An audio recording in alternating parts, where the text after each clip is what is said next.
premièrement explorer la définition du modèle SAMAR.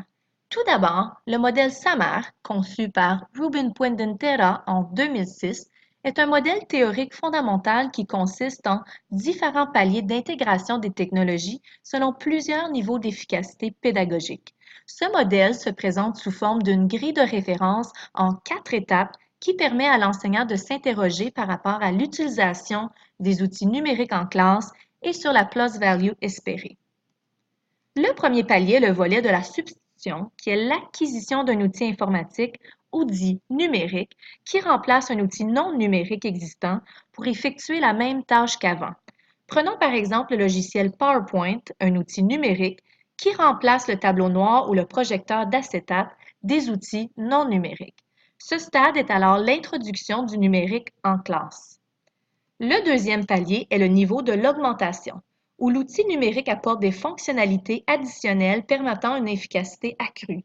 Prenons encore l'exemple de l'outil PowerPoint, qui permet maintenant l'insertion de composantes visuelles à la présentation de base, par exemple des vidéos, des animations ou des graphiques détaillés. Ou même la transformation du PowerPoint vers Google Slides, qui augmente l'accessibilité virtuelle pour l'auditoire, dont les élèves. Ceci est donc une intégration et une amélioration fonctionnelle à l'aide de cet outil numérique qui augmente l'efficacité de la tâche éducative. Le troisième niveau du modèle SAMAR est la modification.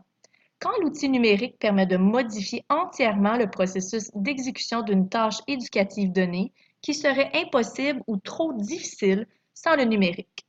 Alors, modifiez l'outil de présentation magistrale PowerPoint à l'aide de l'outil numérique Nearpod afin d'envoyer les présentations aux gens de l'auditoire et les faire interagir, maintient l'intérêt et soutient l'interaction des apprenants dans la classe.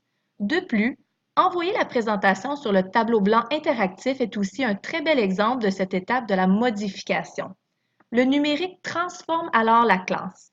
Les séquences pédagogiques sont repensées, ce qui modifie la pratique pédagogique de l'enseignant par l'interaction qu'elle crée entre les élèves. Dans le cadre de ce projet, Kira et moi avions travaillé étroitement via Google Docs, qui, selon l'article de Lévy en 2017, est utile lorsque plusieurs élèves peuvent travailler sur le même document pour une activité d'écriture collaborative. Nous avions annoté, commenté et complété le projet au fur et à mesure de sa conception. Les rencontres en présentiel pour travailler sur ce projet autour d'une table sont maintenant modifiées à l'aide de cet outil numérique, ici Google Docs.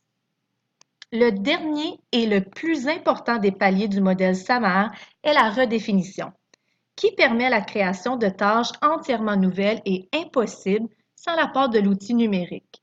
Donc, la présentation PowerPoint envoyée par l'entremise de l'outil Nearpod pourrait être enregistrée en vidéo, ce qui inclut le visuel et l'audio. Ensuite, envoyée aux élèves avec un sondage obligatoire en lien vers un document de travail ouvert afin de promouvoir le travail d'équipe. Le numérique permet une nouvelle approche préalablement impossible.